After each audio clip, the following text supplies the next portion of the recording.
আসসালামু আলাইকুম বন্ধুরা, কেমন আছেন সবাই? আশা করি সবাই ভালোই আছেন। আমিও আলহামদুলিল্লাহ অনেক ভালো আছি। তো আপনাদের সামনে নতুন একটি ভিডিও নিয়ে আসলাম।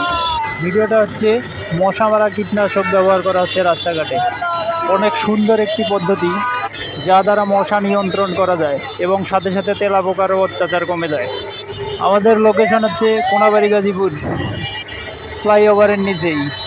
বর্তমান দেশে ডেঙ্গু জ্বরের উৎপত্তি বেশি হয়েছে, যার কারণে এই পদ্ধতি ব্যবহার করা হচ্ছে। এই পদ্ধতি ব্যবহার করে আমাদের দেশের জনগণ মশার কামড় থেকে নিরাপদ থাকতেছে। ইনশাল্লাহ সবাই ভিডিওটি বেশি বেশি করে শেয়ার করবেন এবং অন্য জায়গায় পৌঁছানোর চেষ্টা করবেন, যাতে সব জায়গায় এই ধরনের পদ্ধতি ব্যবহার করতে পারে। তো ভিডিওটি কেমন লাগলো অবশ্যই কমেন্ট বক্সে কমেন্ট করে জানাবেন। এই ধরনের ভিডিও পেতে হলে অবশ্যই চ্যানেলটি সাবস্ক্রাইব করে দেবেন। সবাই ভালো থাকবেন, সুস্থ থাকবেন। আল্লাহ হাফিজ।